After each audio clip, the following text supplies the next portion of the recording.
નમસ્કાર વિદ્યાર્થી મિત્રો, શ્રી અને શ્રીમતી પીકી કોટાવાલા આર્ટ્સ કોલેજના પ્રાકૃત વિભાગ તરફથી હું ડૉક્ટર કુણાલ કપાસી આપ સૌનું હાર્દિક સ્વાગત કરું છું.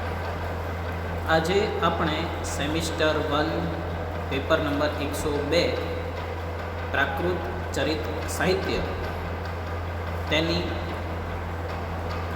અંતર્ગત નગ્ગઈ ચર્યમ વિશે વાત કરીશું. પ્રાકૃત સાહિત્ય કથાઓથી ભરપૂર છે અને તેમાં કથાઓના વિવિધ પ્રકાર છે, જે આપણે આગળ પ્રાકૃત કથા સાહિત્યના સેશનમાં જાણ્યું હતું. તેની એક ઝલક આપણે જોઈ લઈએ. પ્રાકૃત ભાષા ભારતની પ્રાચીન ભાષા છે. સંસ્કૃત અને પ્રાકૃત આ બંને ભાષાઓ ભારતની પ્રાચીન ભાષાઓ છે અને તેમાં પ્રાકૃતમાં અનેક પેટાભેદ જોવા મળે છે. તેનું વ્યવસ્થિત વ્યાકરણ કલિકાલ સર્વજ્ઞ હેમચંદ્રાચાર્યએ આપ્યું છે, જેના નામથી આપણી યુનિવર્સિટી હેમચંદ્રાચાર્ય ઉત્તર ગુજરાત યુનિવર્સિટી તરીકે પ્રસિદ્ધ છે. પ્રાકૃત સાહિત્યમાં ઈસવીસન પૂર્વે 5મી સદીથી ઈસવીસનની 18મી સદી સુધીનું સાહિત્ય પ્રાપ્ત થાય છે. તેમાં મુખ્ય રીતે જૈન અને બૌદ્ધ ધર્મના સાહિત્ય જોવા મળે છે. આપણે જે વાત કરી કે પ્રાકૃત સાહિત્ય કથાઓથી ભરપૂર છે. ઉપલબ્ધ પ્રાકૃત સાહિત્યના અલગ અલગ પ્રકારે અનેક વિભાગ પાડી શકાય. તેમાં એક પ્રકારે ડૉક્ટર A.M. ઉપાધ્યાયે આ પ્રમાણે ઉપલબ્ધ સાહિત્યના પ્રકારો આપ્યા છે, જેમાં સૌપ્રથમ પ્રકાર છે પુરાણ કથા, જેમાં પૌરાણિક પાત્રોની કથાઓ આવે. બીજું પ્રકાર છે ચરિત કથા, તેમાં જે મહાપુરુષના ચરિતને અને તેની ઘટનાઓને આવરી લેવામાં આવે છે. ત્યારબાદ પ્રેમ અને સાહસપૂર્ણ કથા, અર્ધ ઐતિહાસિક પ્રબંધ અને ઉપદેશાત્મક કથાઓ. આ દરેક કથાઓમાં અનેક પ્રકારની માહિતી આપણને પ્રાપ્ત થાય છે. આ દરેક કથાઓનો સમય જુદો જુદો હોવાથી તે દરેક કથાઓમાં જે પ્રાકૃત મળે છે તેનું પણ જુદું જુદું સ્વરૂપ જોવા મળે છે. તેમાં આજે આપણે ચરિત સાહિત્ય વિશે વાત કરીશું. ચરિત સાહિત્ય અને પુરાણ સાહિત્ય એના લક્ષણો લગભગ સમાન છે. સંસ્કૃતમાં ચરિત સાહિત્યને મહાકાવ્ય તરીકે ઓળખવામાં આવે છે, પણ જૈન સાહિત્યનું આ લક્ષણ છે કે તેમાં મહાપુરુષના જે ચરિત્રો છે તે બધાને મહાકાવ્યના નિયમ અનુસાર રચ્યા છે અને તેનું નામ ચરિત કથા તે પ્રમાણે આપ્યું છે. આ ચરિત સાહિત્યમાં ધાર્મિક ઉપદેશ જોવા મળે છે. એમાં ઉપમાન, પ્રતીક, રૂપક વગેરે દ્વારા પણ કથાઓનું નિરૂપણ જોવા મળે છે. એક ચરિતમાં અનેક પ્રકારની કથાઓનો સમાવેશ કરવામાં આવે છે. જૈન ધર્મનું મુખ્ય લક્ષણ છે જન્મ જન્માંતરની કથા, તેનું પણ અહીં પ્રદર્શન જોવા મળે છે. અહીં જૈન ધર્મના મુખ્ય તત્વો સત્ય, અહિંસા, અચૌર્ય વગેરે નૈતિક મૂલ્યોની વાત કરવામાં આવે છે. તેમાં કથા અને ચરિત દ્વારા સિદ્ધાંતોની સ્થાપના કરવામાં આવે છે. અને આ ચરિત સાહિત્યમાં મુખ્ય કથાનકની સાથે અવાંતર કથાઓ પણ જોવા મળે છે, જેમાં લોકકથાઓનો પણ ઉપયોગ કરવામાં આવ્યો છે. આ કથાઓ, આ ચરિત સાહિત્ય, એની ભાષા બાળકો પણ સમજી શકે તેવી સરળ હોય છે. એમાં દૈવી પાત્રોનું નિરૂપણ જોવા મળે છે. કુતૂહલ પ્રેરક ઘટનાઓ તત્કાલીન જનભાષાનો પ્રયોગ, ટૂંકા વાક્યો, સચોટ સંવાદ, શિષ્ટ ભાષા એટલે કે સમાસ અને અલંકારોનો સીમિત પ્રયોગ અને તત્કાલીન સંસ્કૃતિ અને સમાજનું ચિત્ર. આ બધા લક્ષણો ચરિત સાહિત્યમાં આપણને પ્રાપ્ત થાય છે. હવે આપણે સેમિસ્ટર 1માં ચરિત સાહિત્ય માટે જે ગ્રંથ પસંદ કરવામાં આવ્યો છે તેની આપણે ચર્ચા કરીશું. આપણા સિલેબસમાં નગ્ગઈચર્યમ ને પસંદ કરવામાં આવ્યું છે. તેમાં નગ્ગઈ રાજાની કથા એટલે કે એનું ચરિત્ર વર્ણવવામાં આવ્યું છે. જૈન સાહિત્યમાં જે મહાપુરુષો છે તેમના જીવનની ઘટનાઓ મોટા ભાગે સમાન જોવા મળે છે. અમુક ઘટનાઓમાં અંતર જોવા મળે છે. બાકી જે પણ તીર્થંકરો હોય કે સિદ્ધ પુરુષો હોય તેમનું જીવન એક સમાંતર હોય છે અને તેમના જીવનની ઘટનાઓ બધી જ પ્રાપ્ત થયેલી નથી. છતાં પણ તેમના જીવનની ઘટનાઓમાં અમુક રોમાંચક તત્વો એટલે કે અમુક કલ્પના ઉમેરી અને તેને આકર્ષક બનાવી અને વાચકો સામે રજૂ કરવામાં આવે છે. તેમાં લોકકથા વગેરેનો પણ સમાવેશ થાય છે. આવો જ એક ગ્રંથ છે સુખબોધા ટીકા. સુખબોધા ટીકા એક ટીકા ગ્રંથ છે જેનો મૂળ ગ્રંથ છે ઉત્તરાધ્યયન સૂત્ર. જૈન ધર્મના ધર્મગ્રંથો આગમ તરીકે ઓળખાય છે. કુલ આગમો 45 છે.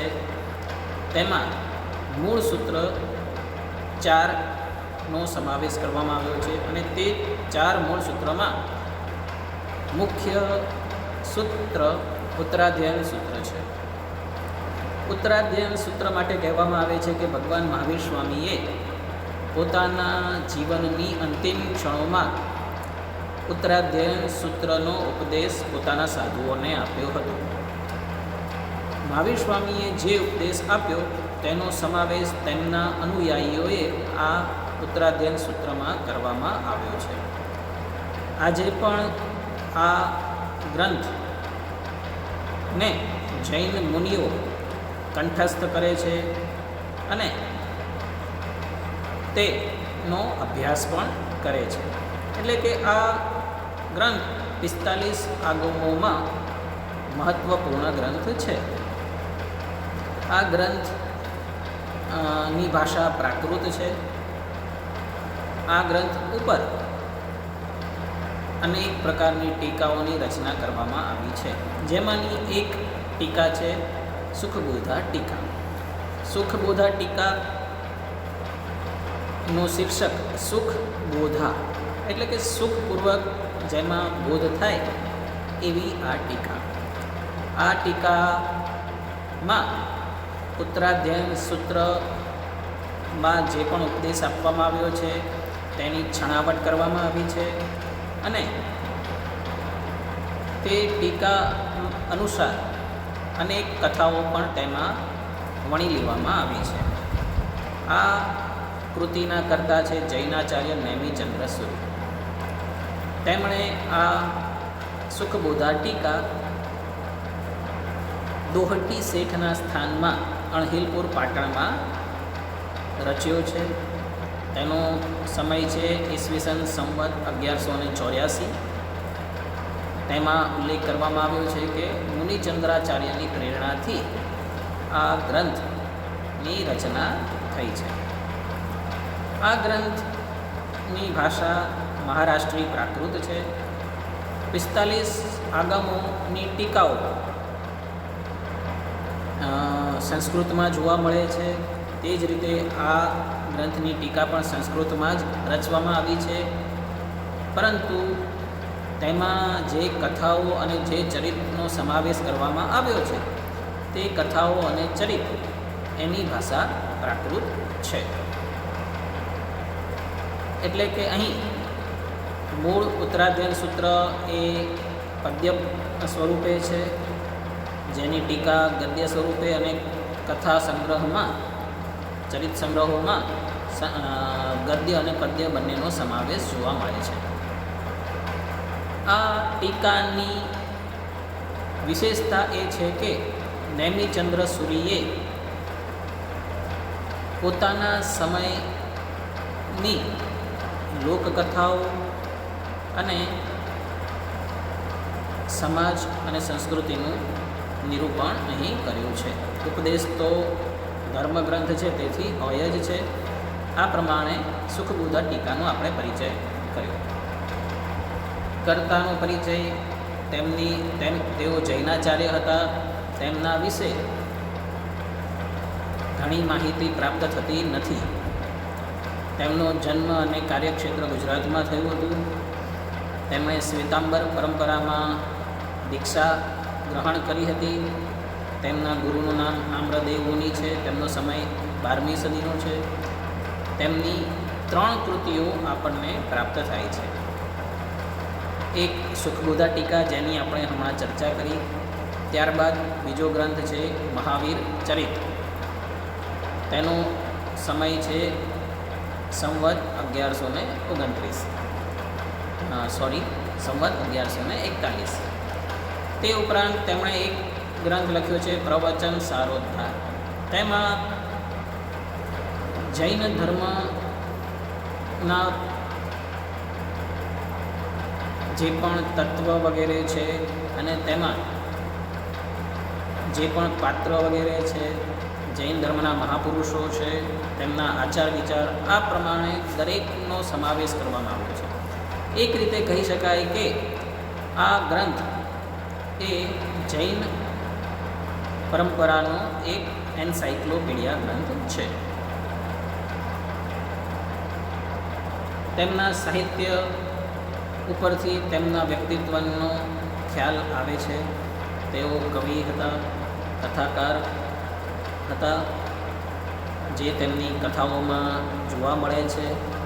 તેમણે પ્રાકૃત, સંસ્કૃત અને દેશી ભાષામાં અભ્યાસ કર્યો હતો અને તે અભ્યાસ દ્વારા તેમણે આ જ ભાષાઓમાં સાહિત્ય રચ્યું હતું. તેમણે દર્શનશાસ્ત્ર, ન્યાયશાસ્ત્ર વગેરે શાસ્ત્રોના તેઓ જાણકાર હતા. તેમણે તત્કાલીન ધાર્મિક પરંપરા અને જૈન દર્શનના જાણકાર હોવાથી આ સાહિત્યની રચના કરી હતી. ધર્મોપદેશક ઉત્તમ હતા. તેઓ સમાજ અને સંસ્કૃતિના જાણકાર હતા અને તેમનું વ્યક્તિત્વ વિનયી, નમ્ર, નિરભિમાની, એટલે કે એક સાદું જીવન જીવતા હતા. તેથી આ બધા ગુણો તેમનામાં હતા. તે તેમના સાહિત્ય ઉપરથી જાણી શકાય છે. હવે આપણે પેપર નંબર 102 ચરિત સાહિત્યમાં નગ્ગઈચર્યમ વિશે ચર્ચા કરીએ. નગ્ગઈચર્યમ એક ચરિત કથા છે. તેમાં નગ્ગઈ નામના રાજાના 2 ભવની વાતો જોવા મળે છે. જૈન પરંપરામાં વિશેષતા એ છે કે તેમાં કોઈ પણ મનુષ્ય, એટલે કોઈ પણ આત્મા તેમાં સિદ્ધ થઈ શકે છે. એકેશ્વરવાદી જૈન ધર્મ નથી. તેમાં એક ઈશ્વર છે એવું નથી. દરેક જીવ ઈશ્વર બની શકે છે. તેમાં સિદ્ધ એટલે કે બુદ્ધ, તેના 15 પ્રકારો આપવામાં આવ્યા છે. તે 15 પ્રકારોમાં એક પ્રકાર છે પ્રત્યેક બુદ્ધ. પ્રત્યેક બુદ્ધ એટલે એવું વ્યક્તિ કે એવું પાત્ર કે જે તપ કે વિશિષ્ટ સાધના વિના વિશિષ્ટ જ્ઞાનની પ્રાપ્તિ કરે છે. બાકી સામાન્ય રીતે તો વિશિષ્ટ જ્ઞાન પ્રાપ્ત કરવા માટે તપ અને સાધના આવશ્યક છે. દરેક ધર્મમાં તપ અને સાધનાનો મહિમા જોવા મળે છે અને આચાર વિચાર વગેરે પણ તેમાં જોવા મળે છે. અહીં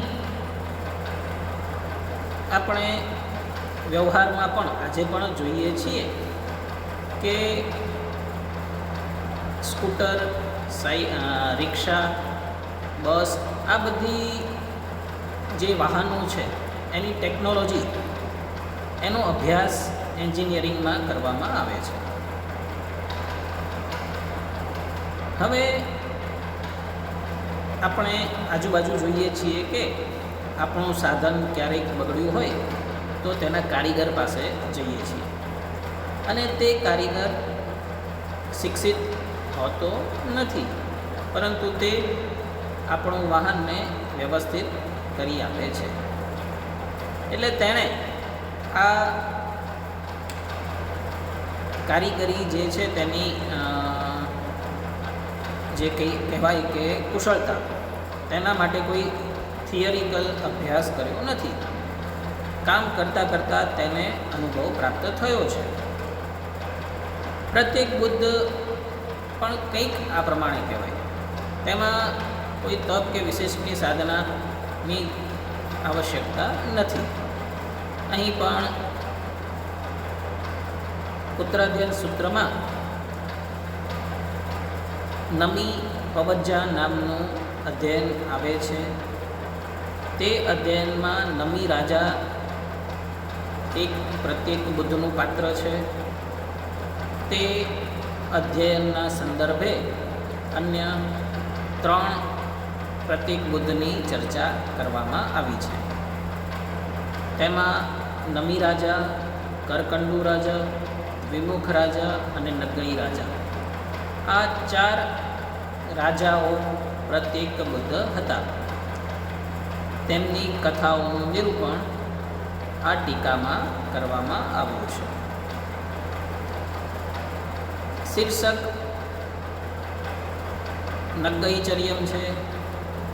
તેમાં જે રાજા છે તેનું નામ, મૂળ નામ સિંહરથ છે, પરંતુ તેની પાસે વિશિષ્ટ શક્તિ હોવાથી તે આકાશમાં ગતિ કરી શકતો હતો, એટલે કે નગમાં ગતિ કરતો હતો, અને તે કારણે તેના ગુણ ઉપરથી નગઈ આ પ્રમાણેનું નામ તેનું પ્રસિદ્ધ થઈ ગયું લોકમાં, અને તે જ નામ અહીં ચરિતને આપવામાં આવ્યું છે. તે આપણી કથામાં જોઈશું જ. એટલે કે અહીંયા નાયકના 2 ભાવ, એક સિંહરથ રાજા અને બીજો જીતશત્રુ રાજા, એ 2 ભાવની કથા અહીં જોવા મળે છે. અહીં નાયિકાનું પાત્ર વિશેષ જોવા મળે છે. નાયિકા કનકમાલા અને તેનો પૂર્વભાવ કનકમંજરીનો છે. આ ચરિત સાહિત્ય, એટલે કે આ ચરિત કથાની કથા વસ્તુ અત્યંત નાની છે, પરંતુ તેને રોમાંચક અથવા તો મનોરંજક બનાવવા માટે તેમાં લોકકથાના તત્વનો સમાવેશ કરવામાં આવ્યો છે. અને તેથી જ આ ગ્રંથ, એટલે કે આ ચરિતનો ઉદ્દેશ્ય જ્ઞાન સાથે મનોરંજન આપવાનું છે, એટલે કે ઉપદેશ આપવાનો છે. આ પ્રમાણે નગઈચર્યમની સામાન્ય આપણે ચર્ચા કરી. હવે તેના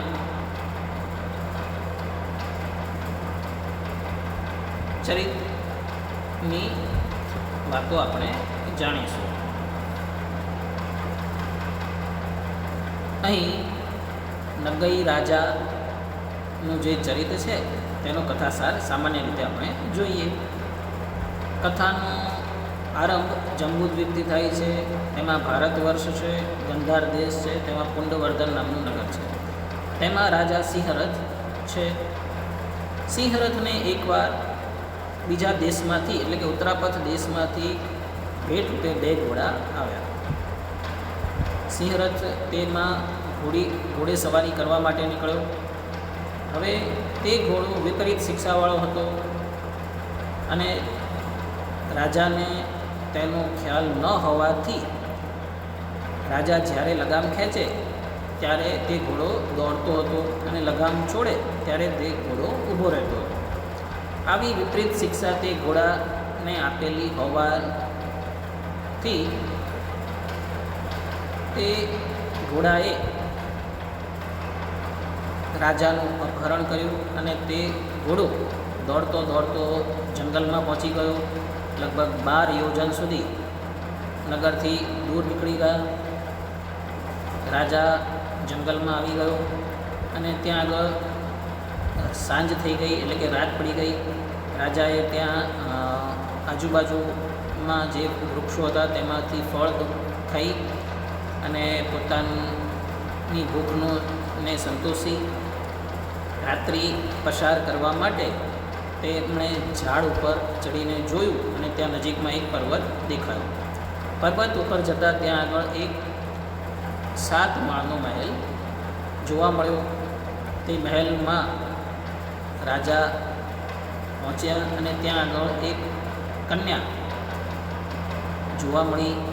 સુંદર એવી તે કન્યા જોઈને, એકલી જોઈને રાજાને આશ્ચર્ય થયું અને તે કન્યાએ રાજાને પોતાના ઘરમાં આમંત્રણ આપ્યું. અને રાજાએ તેને જ્યારે પૂછ્યું ત્યારે તેણે કહ્યું કે ભાઈ પહેલાં મારી સાથે વિવાહ કરો, ત્યારબાદ હું મારી વાત રજૂ કરીશ. આ સંવાદમાં તે કન્યાએ પોતાના પૂર્વભવનું વર્ણન કર્યું. પૂર્વભવમાં તે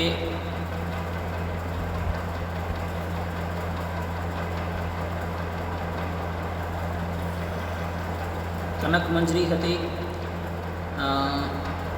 અને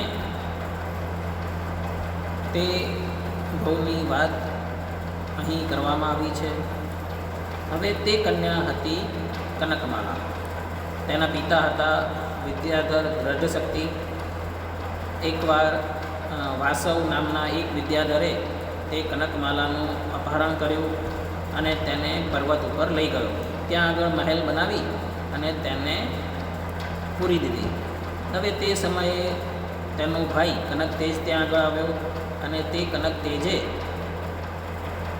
તે કનકમાલાના જે અપહરણ કરતા હતો વાસવ, એની સાથે યુદ્ધ કર્યું. બંનેનું યુદ્ધ થયું અને તેમાં બંને જણ મૃત્યુ પામ્યા. કનકમાલા ત્યાં એકલી રહી ગઈ.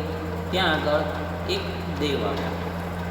એ વ્યંતર દેવ ત્યાં આવ્યા અને તેમને કનકમંજરી પ્રત્યે સ્નેહ ઉત્પન્ન થયો અને તેમણે પૂર્વભવનું ઋણ કનકમાલા સાથે હતું તે જાણ્યું. અને તે જ સમયે તેના પિતા પણ ત્યાં આવ્યા, દ્રઢશક્તિ. અને દ્રઢશક્તિએ કનકમાલાને મૃત જોઈ, જે તે દેવની માયા હતી.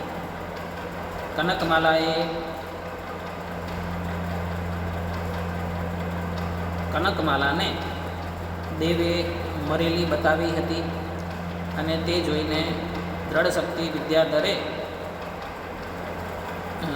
સંન્યાસ ગ્રહણ કર્યું અને ત્યારે દેવે પોતાની જે માયા હતી એને સંહરી લીધી અને કનકમાલાને જીવતી બતાવી.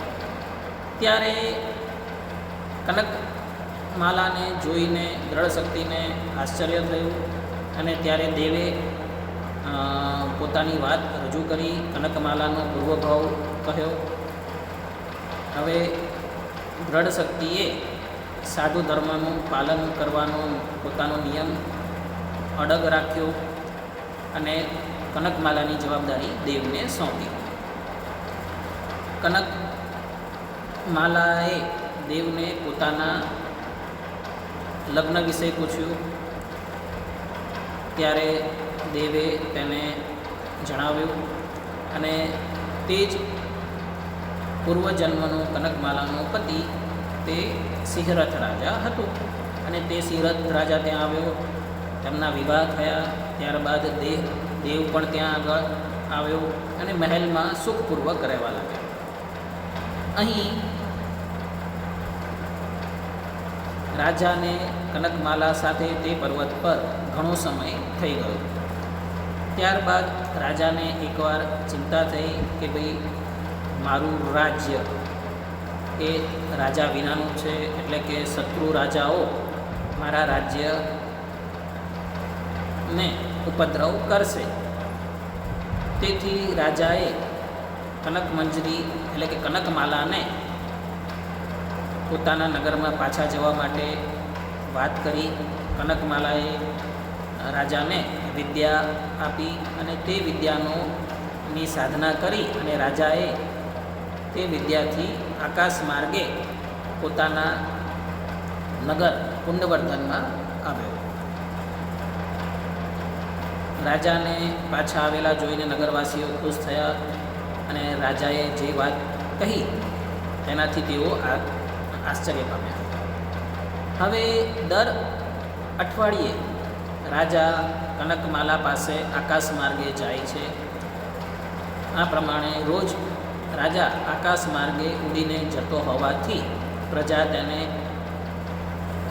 નગઈ રાજા નામ આપે છે.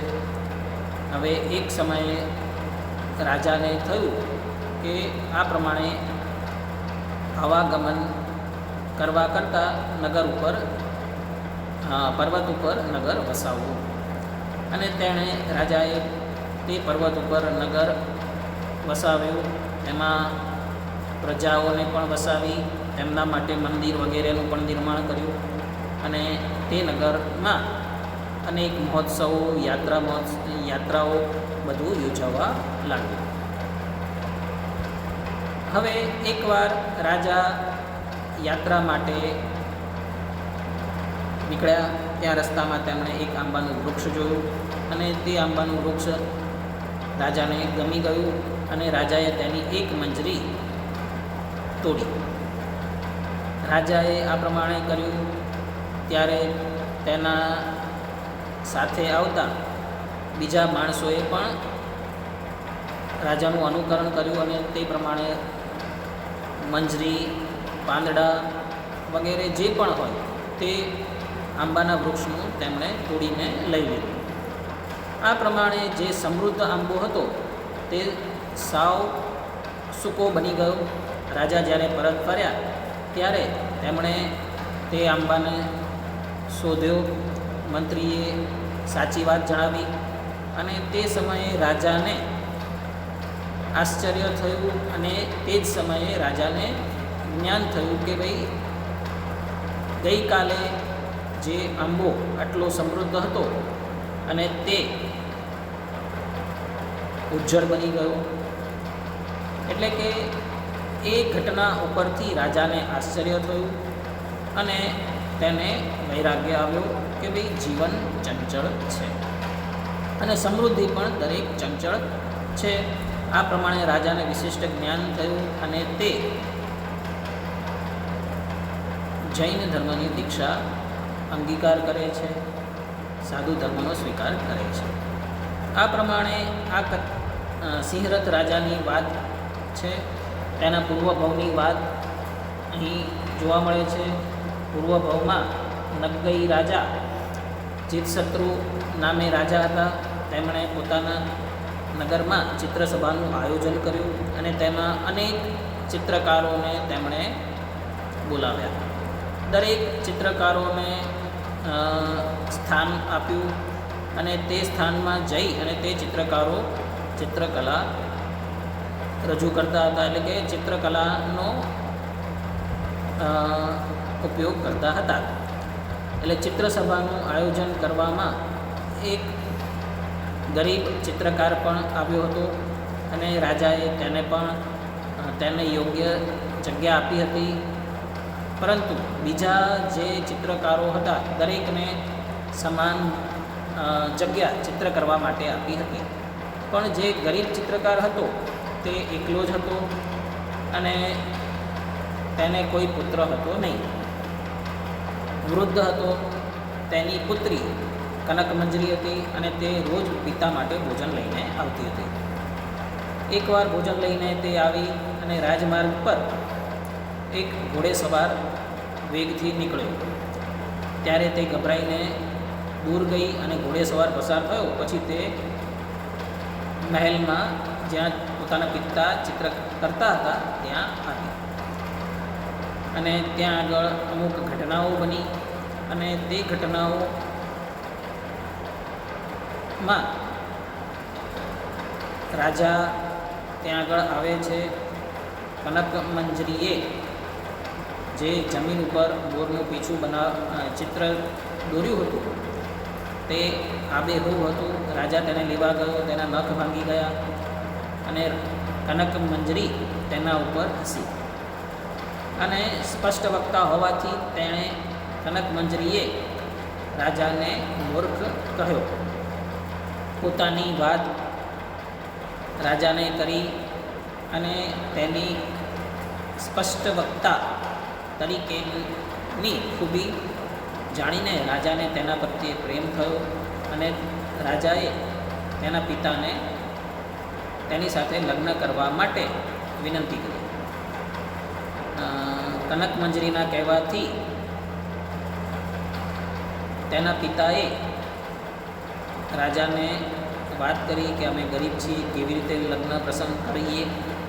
ત્યારે રાજાએ તેના ઘરને ધન દોલતથી ભરી દીધું અને ત્યારબાદ રાજાએ કનક મંજરી સાથે વિવાહ કર્યા. કનક મંજરીના વિવાહ પછી રાજાને અનેક રાણીઓ હોવાથી રાજા દરેકને સમય આપતો હતો. હવે કનક મંજરીએ એક યુક્તિ કરી કે રાજા પોતાની પાસે જ આવે. તે માટે કનક મંજરીએ રાજા આવે ત્યારે પોતાની દાસીને કથા કહેવાનો આરંભ કર્યો અને જ્યારે તેમાં કુતૂહલ આવે કે તેનું જે એન્ડ આવે, ક્લાઇમેક્સ જેને કહીએ, અને ત્યારે એ કથાને અટકાવી દેતી હતી અને એ કથા બીજા દિવસે કહેવાનું પોતાની દાસીને કહેતી હતી. રાજા પણ તે કથા સાંભળતો અને રાજાને આશ્ચર્ય થવાથી અને કુતૂહલ થવાથી બીજા દિવસે પણ તે કથાનું રહસ્ય સાંભળવા માટે કનક મંજરી પાસે આવ્યો. આ પ્રમાણે 6 મહિના સુધી બન્યું. રાજાની ઘણી રાણીઓ હતી. હવે તે રાણીઓને કનકમાલા પ્રત્યે ઈર્ષ્યા થઈ. હવે કનકમાલા ગરીબ ચિત્રકારની પુત્રી હતી અને તે રાજાની રાણી થઈ હતી અને તે વખતે પોતાને અભિમાન ન આવે તે માટે દરરોજ બપોરના સમયે રૂમમાં જઈ અને પોતાના આત્માને શિખામણ આપતી હતી. આ ઘટનાની શંકા થવાથી રાણીઓએ રાજાને કહ્યું કે તે કામણ કુમણ કરે છે, વશીકરણ કરે છે. રાજાએ સાચી વાત જાણવા માટે પોતે જ ત્યાં ગયા અને સાચી વાત તેમણે જાણી અને જે કનક મંજરી છે તેને પટરાણી બનાવી અને ત્યારબાદ તે નગરમાં વિમલાચાર્ય નામના આચાર્ય આવ્યા. તેમની પાસે ધર્મોપદેશ સાંભળ્યો અને ત્યાંથી મૃત્યુ પામીને કનક મંજરી જે હતી તે કનકમાલા થઈ અને જીત શત્રુ રાજા હતો તે પછીના ભવમાં સિંહરથ રાજા તરીકે જન્મ્યો. આ પ્રમાણે અહીં નગઈ રાજાના 2 ભવની કથા આપણને પ્રાપ્ત થાય છે.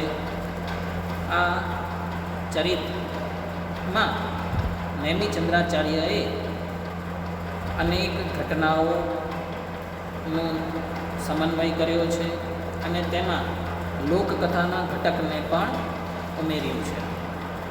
અહીં આ કથામાં, આ ચરિત સાહિત્યમાં કનક મંજરી રાજાને આકર્ષવા માટે 6 મહિના સુધી જે કુતૂહલ પ્રેરક કથાઓ કહે છે, આ કથા ઘટક સમગ્ર વિશ્વમાં પ્રખ્યાત છે અને તે કથા ઘટકનું પ્રાચીન સ્વરૂપ ભારતમાં અને તે પણ જૈન કથા ગ્રંથોમાં જોવા મળે છે. એટલે કહી શકાય છે કે આ કથાઓ અહીંથી આરબો દ્વારા યુરોપમાં ગઈ. આરબોનો એક ગ્રંથ છે અરેબિયન નાઇટ્સ. તેમની કથા વસ્તુ પણ આ જ પ્રમાણેની છે. એટલે આ કથા ઘટકનું સૌથી પ્રાચીન સ્વરૂપ ભારતીય અને એમાં પણ જૈન કથા ગ્રંથમાં જોવા મળે છે. તેથી આ સાહિત્ય, ચરિત સાહિત્ય સંશોધનની દૃષ્ટિએ અત્યંત મહત્ત્વનું છે. અને તે ઉપરાંત અહીં અનેક પ્રકારનો બોધ પણ મળે છે. કનકમંજરી પોતે પટરાણી એટલે રાણી હોવા છતાં પણ તે પોતાના જે પૂર્વ જીવનને ભૂલી ન હતી અને તે તેના માટે પોતાના આત્માને શિખામણ આપતી હતી, અભિમાન ન કરવા માટે કહેતી હતી. આવા અનેક ઉપદેશ અહીં નેમિચંદ્રાચાર્યએ રજૂ કર્યા છે. અને આ કથાની દૃષ્ટિએ તો ઉત્તમ છે જ, પણ સાથે સાથે સંશોધનની દૃષ્ટિએ પણ ખૂબ મહત્ત્વની છે, જે આપણે આગળ તેની સમીક્ષા કરીશું. નમસ્કાર.